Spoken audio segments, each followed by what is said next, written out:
Hi, I am Craig Kleinsteiber, and my presentation today is on the positive and negative effects the interstate system had on small town America. In 1956, President Eisenhower signed the Federal Aid Highway Act that allowed for the creation of new, larger interstate system. Prior to this, the country had a maze of two-lane state highways that weaved through many small communities. This made traveling long distance a lot harder and timely.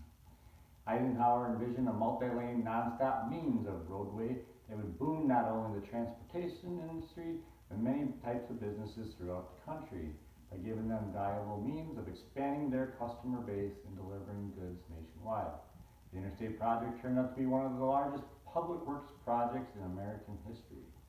The project consisted of 5 interstates stretching over 42,500 miles.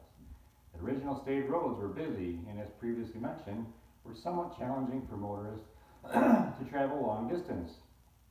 However, it made many small towns prosper because of the amount of traffic that traveled through their communities. Small businesses thrived from passing motorists stopping at their establishments. Businesses like restaurants, service stations, motels, and small shops not only were profitable but also supplied jobs for the locals. People tended to live, work, and shop in their own towns. The interstate system, however, had a huge negative impact on a lot of these small communities.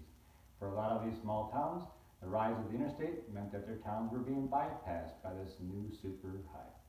Without traffic flowing through their towns anymore, businesses that once thrived, like the small restaurants, motels, service stations, and local shopping stores, now found themselves out of business. With businesses closing, that meant jobs were lost and became scarce. Without jobs, people were forced to move out of town. These towns once supported businesses, schools, and more, but now people were forced to move on. Small towns were being abandoned. The one common thing that seemed to be the answer to whether you survived or not was the distance you were from the interstate. The further you were away, the less likely you were to survive, and vice versa.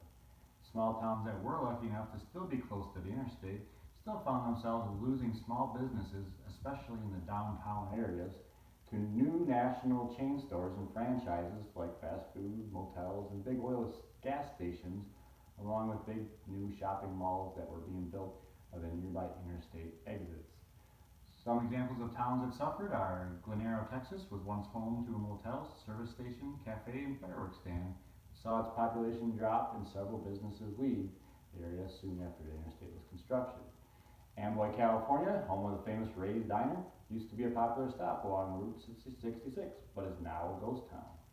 Moravia, New Mexico, home of the popular Longhorn Ranch Hotel and Restaurant, was once a popular destination for travelers, but is currently empty and in ruins. Not every small town suffered from construction of the interstate system, though. If you were lucky enough to be right on the exit you found, your town flourished and grew. Another positive thing was you could still live in a small town or out in the country and now be able to make an easy commute into the city for work via the interstate.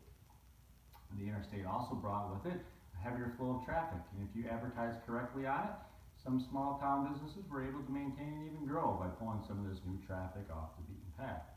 Dried up communities also made for affordable housing for a lot of low-income families, and the states would even put up HUD housing projects there due to the low property costs. However, this did bring with it more crime and towns getting even more run down.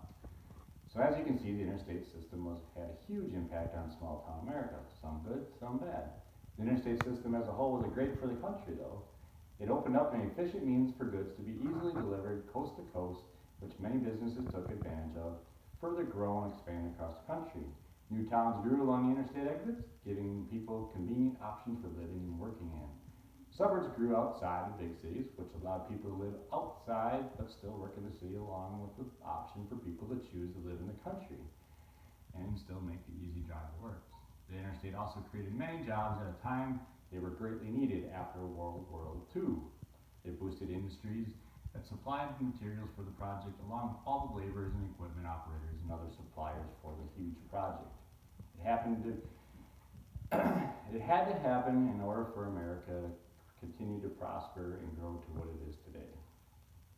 The ironic thing about the interstate project, how it hurt small towns, was the years earlier, the same towns were really nothing until the government passed the Federal Highway Act of 1921, which provided states with the funds needed to create a national highway system. Planners designed the system to connect urban and rural rural towns across the country.